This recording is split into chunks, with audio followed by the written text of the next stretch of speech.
Comment tu vas? Bien, un peu fatigué, mais ça va. Ouais. Moi, ça va pas trop là parce que on a une mauvaise nouvelle hier là. Euh, le décès d'un de nos monuments, Mhm. Kalala Omotunde. Franchement, c'est quelqu'un qui m'a beaucoup influencé dans ma vie. Je sais pas si tu connais le personnage, si tu as Oui, déjà entendu parler. je l'ai découvert il y a quelques mois, quelques années, je dirais. Ouais. Ouais. Donc, je voulais un peu avoir ton ressenti là-dessus, si tu le connais. Qu'est-ce qui t'a apporté? Pour toi, c'est qui Kalala? Juste pour le rendre hommage, en tout cas, dans cette vidéo. Je sais qu'on ne l'avait pas forcément programmé, mais je voulais au moins qu'on fasse ça avant de continuer l'émission. Ok, bah, je pense que son décès, sa disparition est une grande perte pour l'Afrique. Mm. Quand je dis l'Afrique, c'est l'Afrique et sa diaspora. Parce que c'est un chercheur très talentueux, un écrivain super connu, super talentueux, et surtout un communicateur hors pair. Je pense que c'est quelqu'un qui a, je suis convaincu d'ailleurs que c'est quelqu'un qui a apporté énormément à l'Afrique, ok, par toutes ses recherches, et qui a osé dire fort ce que d'autres personnes, des Occidentaux, ne voulaient pas entendre. Je sais que son message a choqué pas mal de personnes, parce qu'il déconstruisait le christianisme et le Jésus blanc comme on avait l'habitude de voir. Mais son courage a permis à plusieurs de comprendre d'où ils venaient et qui ils étaient.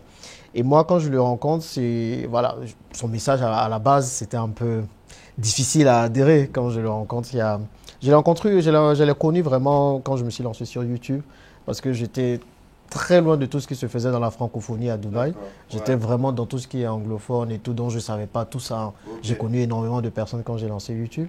Et son message au départ, c'était un peu Ça t'a compliqué. choqué? Ça a choqué un peu, mais finalement, je comprends, tu vois. Mm. Et je comprends qu'il soit autant critiqué. Parce Mm. que même moi, prendre un petit exercice que j'ai fait récemment au Bénin, où quand je Oui, suis allé au Bénin, je suis allé visiter un temple vaudou. Je suis juste allé visiter le tu temple as vaudou pour senti. dire aux gens, voilà, il y a pas de mal à aller apprendre nos propres cultures, notre propre spiritualité, juste comprendre.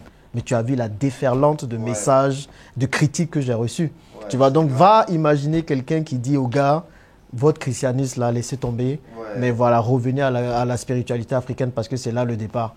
ouais. Je comprends qu'il soit critiqué, mais il a énormément apporté à la jeunesse.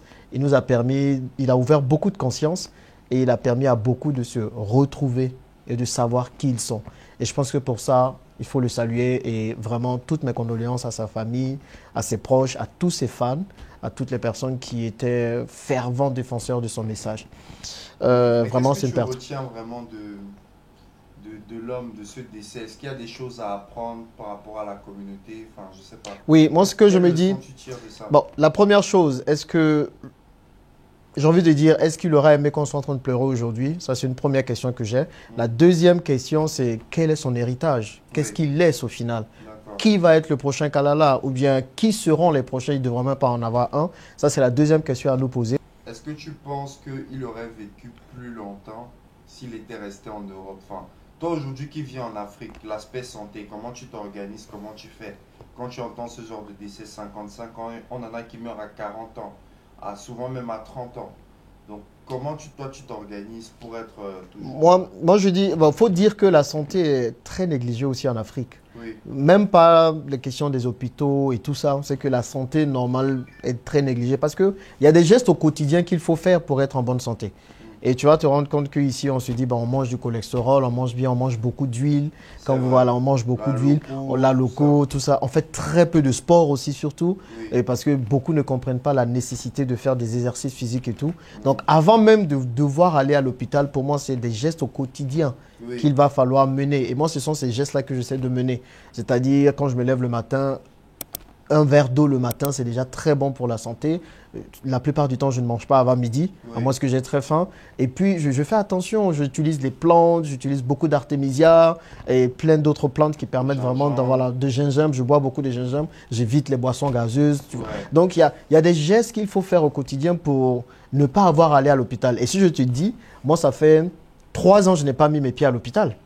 Tu Ah vois, ouais, 3 ans, malgré tout ce que je ouais, fais attention à ma santé parce que je sais que bah, si je n'ai plus la santé, je ne peux plus rien faire. c'est Et ça. si je n'ai plus la santé, il y a tellement de choses que je mets en péril. Oui, Je mets déjà ma famille en péril parce que je n'ai pas envie que mes enfants me perdent aussitôt. Ils oui. sont encore petits. Je mets mes business en péril. Je mets les employés, les gens qui travaillent Le avec moi en club péril. business en Le club péril. business en péril. Donc, tu vois, il y a tellement de choses que je mets en péril derrière que je me dis, la première chose de laquelle je dois prendre soin, c'est C'est la- d'abord ma santé.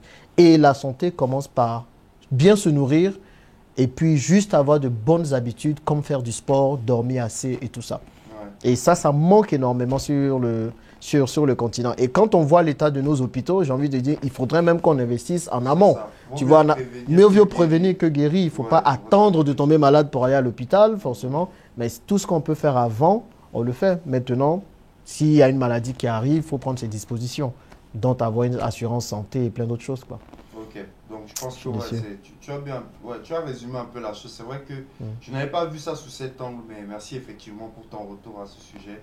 Donc effectivement, la communauté, on doit faire vraiment attention à la santé et se faire accompagner s'il faut par des coachs pour cultiver les bonnes habitudes. Mais moi j'ai une question pour toi. Je sais que tu es très touché par cette histoire de dessert ça me casse, du professeur Omotunde. Qu'est-ce que tu retiens de lui, toi?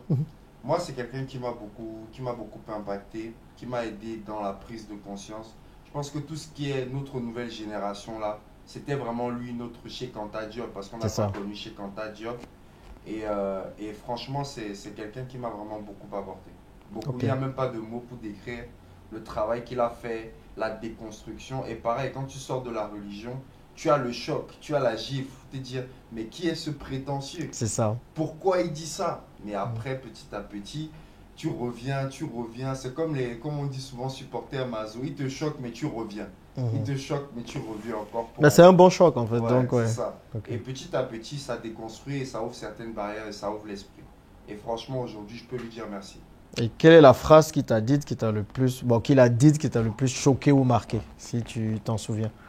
Il n'y a pas vraiment de phrase en général. D'accord. Il n'y a pas vraiment de phrase en général. C'est juste le rendre hommage à ceux qui vous ont laissé là. Grosso modo, c'est ça. C'est ce qu'il disait. Voilà, qu'on est en train de prier des dieux, entre guillemets, ou des divinités dans lesquelles on n'a aucune affiliation. Et on laisse ceux qui se sont battus pour nous laisser là. Et je pense que c'est le message peut-être qu'il a voulu transmettre. Mais bon, moi, c'est ma conviction personnelle. Je ne veux pas effriter les convictions personnelles des autres. Ok. Voilà. Mais merci. Sinon, c'est toi l'interviewé, c'est pas moi. Bon, dites dans les commentaires quand même qu'est-ce que vous retenez de lui. Il faut qu'on lui fasse un vibrant hommage. Ouais. Et surtout, il faut qu'on apprenne aussi à protéger nos étoiles comme ça. Donc, il ne faudrait pas que ces étoiles meurent vite, qu'ils partent trop tôt. Et puis qu'on se retrouve sans successeur. Et d'ailleurs, c'est à nous tous d'être ses successeurs en réalité.